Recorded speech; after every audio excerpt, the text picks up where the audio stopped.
నేను చేతిలో పట్టుకున్న ఈ వాటర్ మెలన్ ప్రైస్ ఎంత తెలుసా? ఆల్మోస్ట్ 600 మన ఇండియన్ కరెన్సీలో. మన ఇండియన్ కరెన్సీతో పోల్చుకొని కొత్తలో చాలా బాధపడిపోయేదాన్ని. అయ్యో ఈ ఫ్రూట్స్ ఇంత కాస్ట్ ఉన్నాయేంటి ఇక్కడ అని చెప్పి.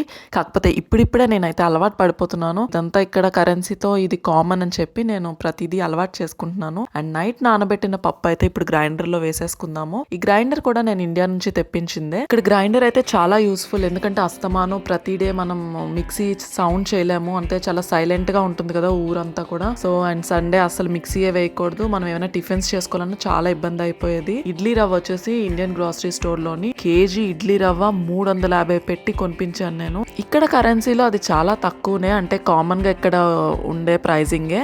బట్ మన కరెన్సీకి వచ్చేటప్పటికి అది పెరిగిపోతుంది. దోశ ఇడ్లీ ఎంత తిన్నా సరే ఈ ఎండాకాలంలోనే తినగలము. చలికాలం అసలు కనీసం టచ్ కూడా చేయలేము. అవి పులవకుండా అసలు చాలా చప్పగా అనిపిస్తాయి చలికాలం. అందుకే నేను అసలు ప్రిఫర్ చేయను. ఫాస్ట్ గా టిఫిన్ అయితే తినేసి జర్మన్ క్లాస్ లో కూర్చోవాలి నేను ఇప్పుడు. మేబీ ఒలింపిక్ గేమ్స్ కి పిల్లల్ని తీసుకెళ్తారనుకుంటా. మార్నింగ్ దిశ స్కూల్ కి డ్రాప్ చేసేటప్పుడు నేనైతే ఇది నోటీస్ బోర్డ్ లో చూసాను.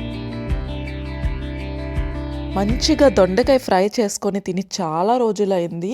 ఇవి ఇండియన్ గ్రాసరీ స్టోర్స్లో మాత్రమే దొరుకుతాయి. ఇక్కడ జర్మన్ స్టోర్స్లో ఇలాంటి వెజిటేబుల్స్ కొన్ని దొరకవు. వీళ్ళ సెలవులు కాదు కానీ రోజంతా ఊరి మీదే ఉంటున్నట్టుంది నాకైతే.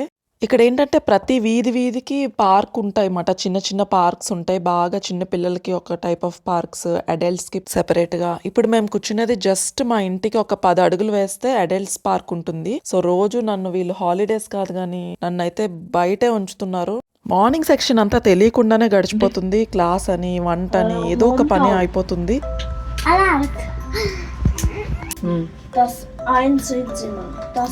ఇక్కడ మేము టీచర్ ఆట ఆడుతున్నాం. మా బాబా అయితే నాకు జర్మన్ నేర్పిస్తున్నాడు. తెలిసిందే కదా, మనం నేర్చుకున్నది తక్కువ తిన్నది ఎక్కువ.